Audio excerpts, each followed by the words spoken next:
Hey guys, Mr. T-Bones here. Lesson 33. You're getting mental math in your problem solving. New concept. When we do not need an exact amount to describe a situation, we can round numbers to a specific place. Okay. So attendant at the game was attendance. So how many people were there? Was 614. About 600 people attended the game. Okay. So they just rounded it down to 600. Okay. The price of the shoes was $48.97. The shoes cost about $50, right? So if I'm trying to figure out if I have enough money for everything, I might do some rounding just to like quickly figure out whether or not I have enough money. And if it's really close, then I might have to go back and check again. But if I am just really quickly checking, it's like, all right, I have $100. This cost basically $50. This cost $10. That cost $20. Okay, so I did a little bit of rounding, but that's still well within $100. I'm good. Okay. So there are ways to do that where it just makes sense. This is really how you do things in the real world, right? When you're checking when you round a number, you want to bring it to the nearest tens usually, sometimes the nearest ones, sometimes the nearest hundreds. So right here, we rounded to the nearest hundred, right? Because we cared. 600 made more sense to us than saying 610, which made more sense than saying 615 or anything like that. So if you have 67, that's closer to 70 than to 60. So you're rounding to the nearest tens. Okay. The book does a decent job of talking about these things, so I don't think I need to spend too much time for it.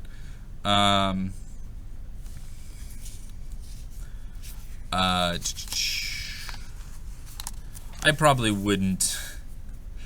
I probably would not be rounding electoral votes, since that's something where it's very specifically important. But fine, that's a odd choice.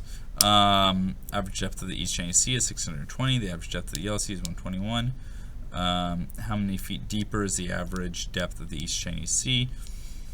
So you would basically just round that to 120, that to 620, and then just do say 500.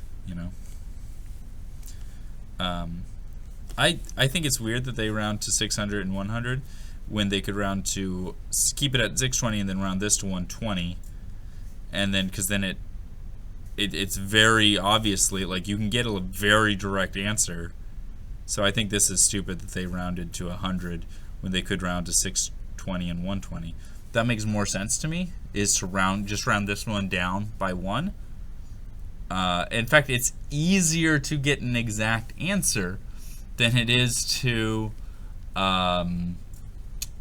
do the other way around, right? Because your exact answer is 499. Anyway, it's just odd that they did that. I think both of these examples are kind of garbo, but they still basically work. This one makes sense. This is the same sort of deal you do. Okay, this happens all the time.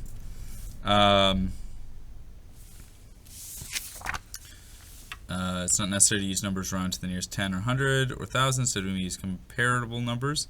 Okay. So consider example 4 again. In that problem, 424 is multiplied by 4.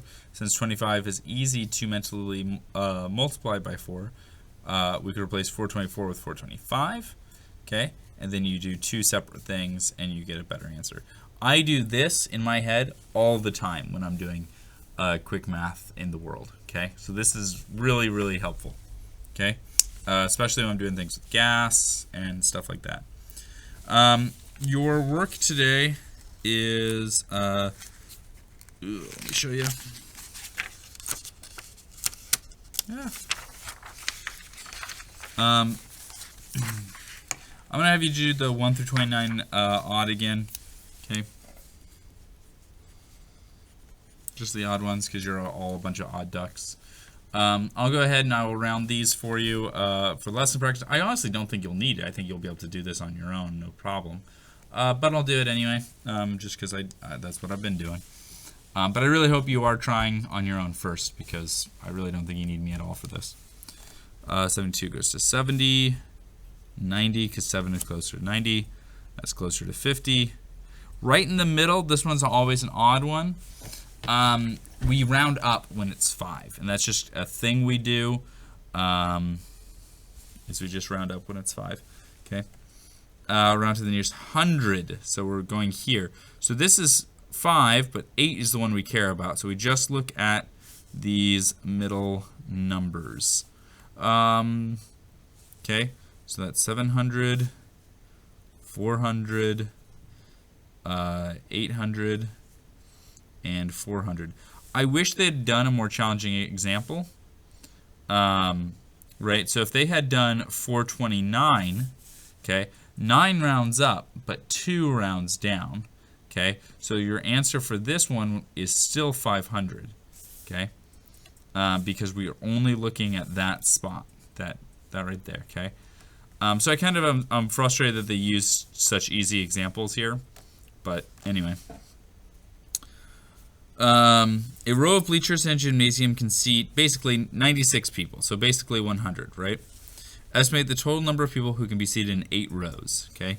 So here, 100 times 8 is 800. Now, if you wanted to be exact, right, you round it up by 4, okay? 4 times 8 is 32. So now I do 800 minus 32 to get my real answer, okay? So sometimes rounding can be the first step in solving, right? Because it's very easy to do 800 minus 32, okay? That's 768 in my head, okay? So when you do a lot of these things, rounding is often a way of getting a very correct answer. You round first and then you go back. Or you, because trying to do 8 times 96, that would take me a long time to get to 768. But I can quickly do 800, and then, okay, so I took 4 off each time. So 4 times 8 is 32, so subtract that, okay? And that's a perfectly valid way of getting the correct answer, okay? So rounding is something you can do even when the math wants you to get an exact answer, okay? The Major League Baseball careers, Lou Gehrig hit 493 home runs, and Frank Robinson hit 586 home runs. But how many home runs did those two players hit together? So they were really close to, so this runs up to 500. That runs up to 600. So they got a little less than 1,100 home runs. So pretty cool. Okay. All right. Oh, sorry. Technically, so when you really are looking at it, you do these like squiggles, and you're these squiggles, instead of saying equals, it means about. Okay, that means that you did rounding, about 1,100. Okay, so you would say about 800, but you would say exactly 768. Okay. All right. That's it. That's what I got for you. Peace.